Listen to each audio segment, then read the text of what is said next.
If you want more out of the next 40 years of your life than you got from the first 40, you're in the right place. It's never too late to start over. Age is just a number. That advice seemed good at first, didn't it? But now it's just empty. It's not wrong, but it hasn't helped you move the needle. If you're experiencing fear about making major changes in your life, that's normal. Consider the consequences, though, of not making those changes and never tapping into your full potential. That's a lot scarier because you're running out of time. If you don't know where to start, don't worry.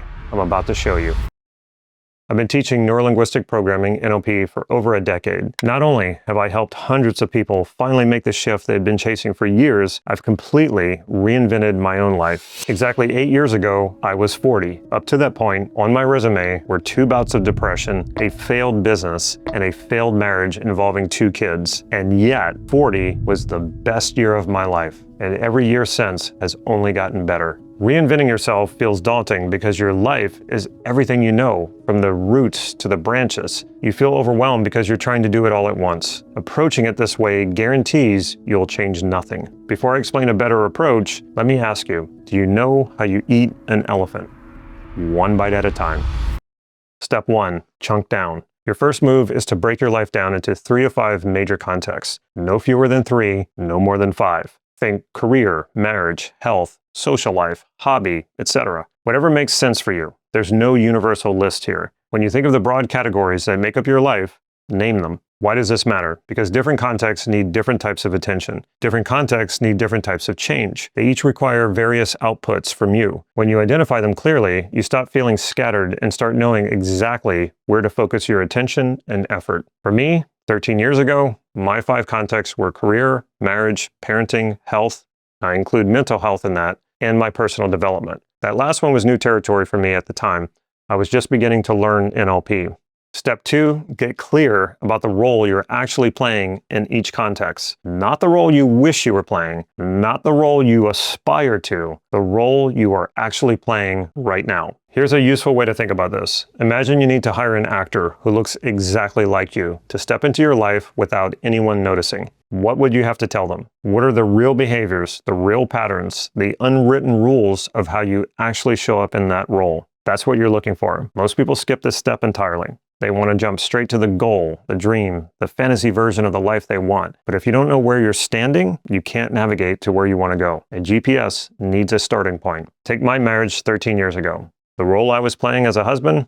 Lay low. Do as little as possible, because when I tried to do more, it actually made things worse. My ex-wife would demand more and more from me, but would become more upset when I tried to meet her demands. So the unwritten criteria of my role as husband was, don't call attention to yourself. Keep the peace. Don't rock the boat. Sounds awful, but it was the truth. And the truth is where everything useful begins. In my career, I was running an insurance business. My role was to push life insurance, manage employees, and hit targets I didn't care about. I was barely meeting their benchmarks, and I didn't want it enough to try harder. 2 roles, both miserable. I was stuck here because I didn't think it could be different. There was no other path. This is just how it is, I thought, so suck it up. Step 3, ask yourself, does this role allow you to grow or does it restrict your growth? Be honest, even if it hurts, and that doesn't mean judgmental or critical. Beating up on yourself doesn't help. Just be clear. Maybe the role restricts your growth entirely. Maybe it restricts it a little. The point is to see it clearly. My role as a husband back then was completely restrictive. I was caught in a double bind. Damned if I do, and damned if I don't. I couldn't be the husband I wanted to be, even if I gave it everything. It was so restrictive that when I tried to grow in other areas of my life, like physically, mentally, and professionally, it created more conflict in my marriage. My career as an insurance agent, I could have grown. I could have become a better salesperson and a better manager, but I didn't want that kind of growth. You value growth, but growth in what direction? Growth towards what? If you don't know your deeper values, and most people don't, you can grow in ways that make you unhappy, just like you can succeed in ways that make you unhappy. Growth and success are empty without the guidance of your higher values.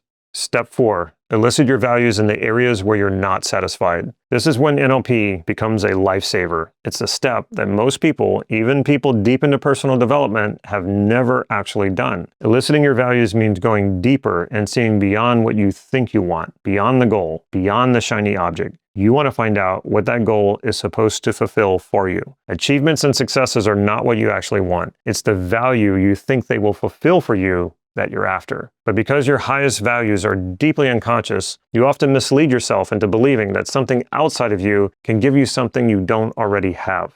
Think about how many people chase a goal for years, finally get it, and feel nothing.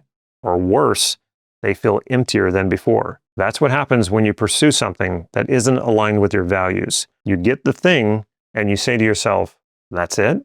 By this point in your life, you know that feeling. You've chased things that turned out to be hollow. And maybe that's made you reluctant to pursue anything new, because what if it happens again? Life is short. It's even shorter at 40. You don't want to spend the rest of it on empty pursuits. Eliciting your values fixes this. When you know what actually fulfills you, you can look at any goal, any opportunity, or any potential change and know almost immediately whether it's worth pursuing. You'll feel it. You won't have to guess. There's a free PDF in the description of this video that walks you through the values elicitation process step by step, or scan this QR code. It's straightforward, it works, and it's the foundation of everything else I'm going to give you. When I elicited my values around my marriage, what came up was happiness, joy, love, connection, passion, freedom, fun, and pleasure. But none of these values were being met. Zero. When I elicited my values around my career, I got freedom, passion, joy, happiness, growth in the right direction.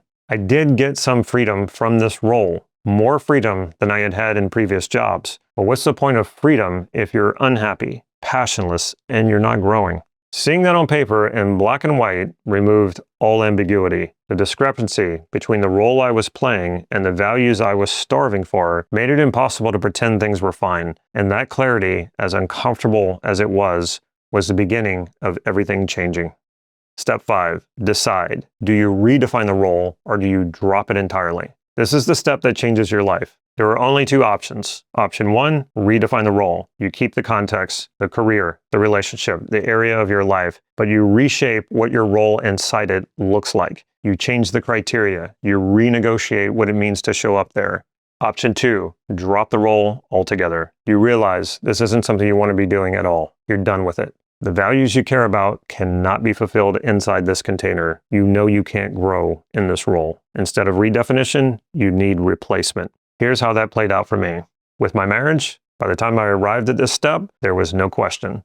The role wasn't redeemable. My values couldn't be fulfilled within it. I chose to drop it. I got divorced. That was one of the hardest decisions I've ever made, and also one of the clearest and best. My career was more nuanced. I loved being an entrepreneur. I valued owning my own business, calling my own shots, and building something. Those parts of the role I wanted to keep. But insurance had to go. It wasn't for me. So technically, I redefined the role, but in practice, I put the insurance business in service of building the business that I actually cared about. It worked. To everyone else, it looked like I burned it to the ground and started over. But what I actually did was align where I was at the time to what I valued. The rest took care of itself. I went all in on what I do now. I haven't looked back since, and I don't regret my decisions. When you know your values, you will have this kind of clarity. You'll stop hesitating, because hesitation is just another wasted moment while the clock keeps ticking. Now, here's where most people stop. They do the reflection, they get some clarity, and then they wait. They wait for the perfect moment, the perfect plan. They want a guaranteed outcome before they even start. And while they're waiting, life moves on. The final part of this process is simple. Choose the first action, and then the next one. As you take action, it will get easier to take the next action. Don't overwhelm yourself with your big life plan. Just take the next step. What's the single first move that takes you in the direction of the redefined role or toward whatever replaces the one you're dropping? One action. That's it, because clarity without action won't take you anywhere. Action, no matter how small, makes it real to you. Then you circle back. You take the other contexts in your life and you run them through the same process one at a time. This isn't a weekend retreat. It isn't going to happen in one sitting, but it also doesn't take years. When you know what you're looking at, from your major life contexts, your roles, your values, to your decisions, things move fast. Now you're piloting your life toward a clear and rewarding destination while enjoying the journey. What I'm giving you is a way to uncover your deepest values so you can align yourself and your life to them. That's what motivation actually is, alignment with what's important to you. You don't need willpower or new affirmations to repeat to yourself. Use this process to create a map for the next 40 years, your values or your compass. They always point the right direction.